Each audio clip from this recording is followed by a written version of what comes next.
Hey, what's up, everybody? This is Pete Vasquez, aka Chivo, from the movie Blood In, Blood Out. Welcome to my new YouTube channel. I'm going to be doing a series of presentations on addiction and recovery. So do me a favor, smash that like button, subscribe, comment, share, do whatever's clever. So here we go. In regards to addiction and recovery, I talk about the process and patterns. And when I talk about the process, I'm going to be going into detail as far as emotional and spiritual negativity. So remember this saying, emotional and spiritual negativity, when not dealt with responsibly, will manifest in self-destructive behavior one way or another. Okay, and I'm going to be doing another series of presentations for the little homies, for the youngsters out there getting crazy, running amok. Those presentations are going to be on choices and decisions. But I've worked in a lot of facilities, and in these facilities, every one of our clients were sent by probation, parole, DCFS. A lot of girls are losing their kids because of their addiction. So when you walk into these facilities and you enter the program, you have to sign, during intake, you sign agreements that you're going to follow rules and directions. And all programs, you're going to have to go to 12-step meetings, you're going to have to attend groups, you're going to have to test, you're going to have to get a sponsor. So I'm going to be responsible for these presentations. Now, in regard to the 12-step meetings for adults, I'm going to be going over the universal spiritual principles of all the 12 steps. That's the program. The meetings aren't the program. The functions, the sober functions like the dances, or the picnics, that is not the program. Those are not the program. We want you to attend those functions, absolutely. But the program are the universal spiritual principles of the 12 steps. I'm going to give you a quick example. Step 1. Our lives have become unmanageable due to our alcohol. Admitted we were powerless over alcohol or drugs, and our lives have become unmanageable. Now, there are 2 principles, and in these principles, there are more than one. There could be more than one. And this is the first step. And the first step, don't rush that step. That's your foundation. You build something on a weak foundation, what happens? It's going to come down.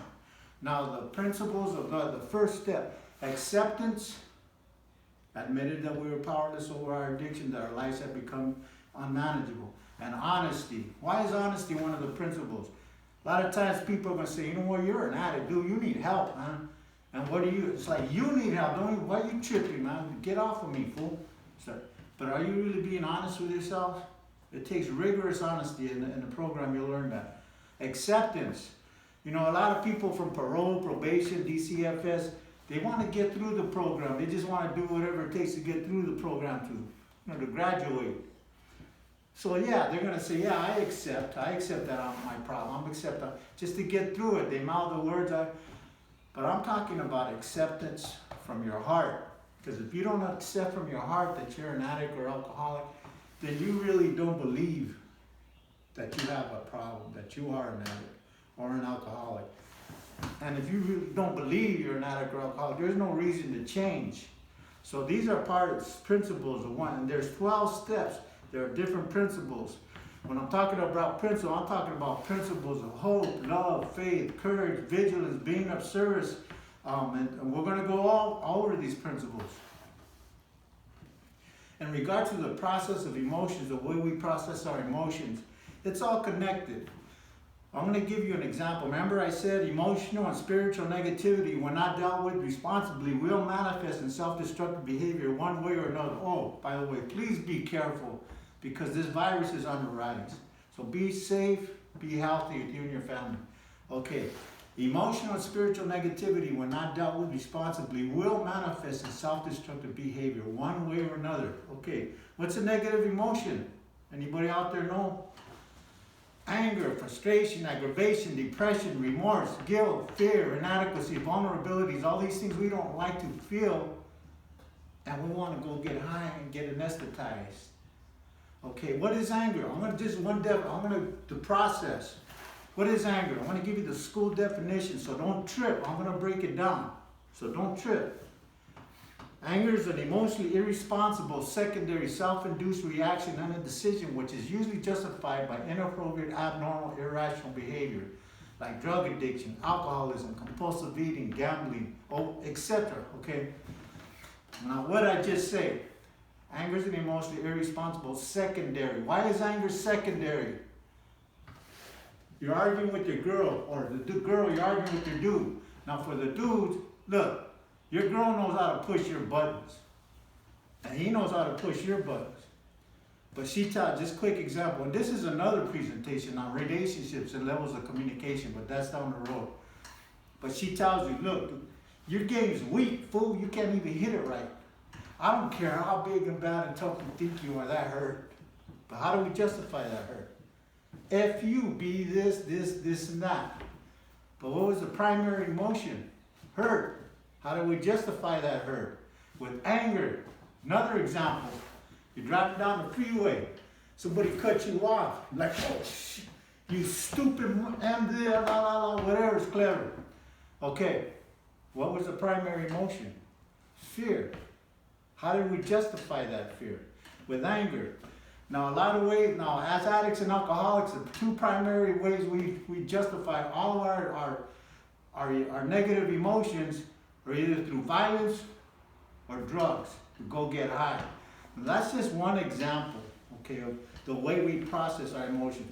When I facilitate groups with domestic violent offenders, they need to learn the process and the patterns. We're going to go through the process of all our emotions, then we're going to learn. You already know the patterns.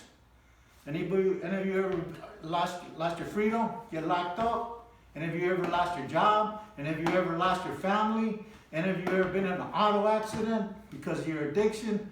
I mean, there's just so you know your patterns. We'll go over that later on. Now, for the little homies, these presentations are going to be all about choices and decisions. You got to start making better choices and decisions. In my earlier interview with Raul Bravo, Raul was filming and I was talking about choices and decisions, and we're learning algebra and how difficult it gets and how you turn off and say, later, man, forget this. No, make a better choice and decision. Learn, make an effort to get your education. I don't know if any of you remember that part of the interview, but now when I go to the halls, we're talking about more juvenile halls or whatever juvenile facility, and I talk to the little homies, I go, look, check this out. You're all out today. You get released. You're all out. You're back kicking it with all the homies. Everybody's getting faded, down in 40s, doing whatever. Okay. Homeboys roll up in a G-Ride. They're on a mission. They're going to go do some dirt. They're going to go blast these fools. They tell you to jump in. You jump in. And there you go, off and running, running them up. Now, what was your first bad choice or decision? Anybody? No. Wasn't getting high. No, it wasn't jumping in the ride. It was being there to begin with. You got to find a new spot. You got to make different choices and decisions in every area of your life. You got what else? Look, all of your choices and decisions are going to determine your future. There's this old saying, people say that we are products of our environment. I'm here to tell you that is not true. We are, in fact, products of all of our choices and decisions. Back to the people with the 12-step issue. I need you to understand how connected the mind and body are. As far as emotional and spiritual negativity. Malignancy. You know what malignancy is? When you have cancer, that tumor that they take out is either benign or malignant. If it's benign, you're cool, you're gonna live. If it's malignant, it's a wrap. Malignancy is emotional stress experienced biologically at the level of a cell. A person's positive emotional attitude have a great deal to do with the recovery of whatever disease they're experiencing.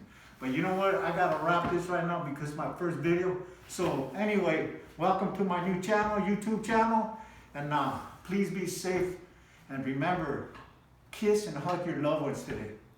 Con mucho respeto y cariño. Gracias.